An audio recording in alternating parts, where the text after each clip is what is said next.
3 महीने की प्रेग्नेंट है। आंचल फैला के अपना पति मांग रही हूँ। मैंने मुझे हराने के लिए अपनी पूरी पावर लगा। अगर मैं आपसे कहूं कि हमारे भोजपुरी इंडस्ट्री के पावर स्टार कहे जाने वाले शख्स पवन सिंह एक नंबर का कैरेक्टर लेस इंसान है, तो आप लोगों का कैसा रिएक्शन होगा?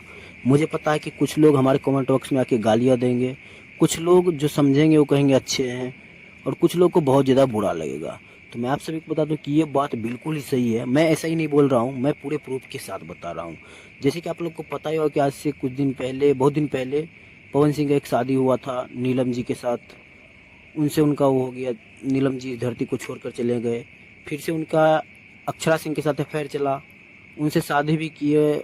जहाँ तक सुनने में आ रहा है कि उनके अक्षरा सिंह के पेट में हमारे पावर स्टार पवन सिंह जी का बच्चा भी था। अक्षरा जी से बातचीत में मुझे पता चला था, मेरे पास वो रिकॉर्डिंग है। उनसे बात में मुझे पता चला था कि वो 3 महीने की प्रेग्नेंट है। 3 महीने की उनसे भी प्रेग्नेंट। रिश्ता टूट गया। उसके बाद फिर से एक पवन सिंह ने ज्योति सिंह से शादी किया, जो कि आप लोग को पता ही होगा, और अभी तक उनसे शादी चल रहा है।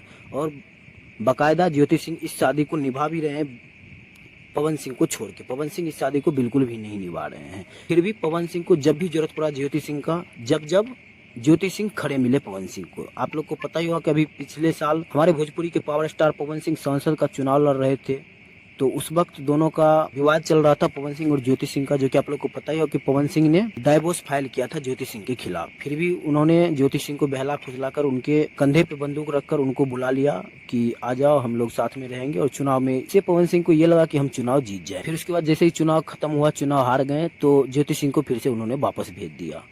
तो फिर भी ज्योति सिंह इसको भी बर्दाश्त करते रही। और मैं आपसे बता दूं कि अभी आप लोग को पता ही होगा कि पवन सिंह की पत्नी ज्योति सिंह, जो कि चुनाव लड़ने जा रही है एमएलए का, और बिहार में चुनाव होने वाला है, इसी एमएलए का चुनाव लड़ने जा रही है।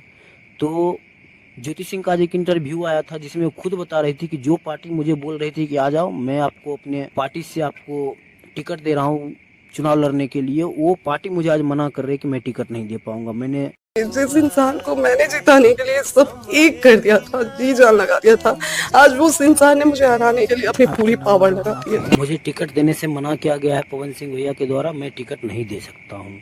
जो ज्योति सिंह उनके चुनाव में जाकर दर दर भटक कर धूप में इतनी कड़ी मेहनत करके पवन सिंह को जिताने का कोशिश किया जा रहा था ज्योति सिंह के द्वारा, उसको आज एक पार्टी से चुनाव तक लड़ने नहीं दिया जा रहा है पवन सिंह के द्वारा। ये चीज़ें कहाँ तक सही है?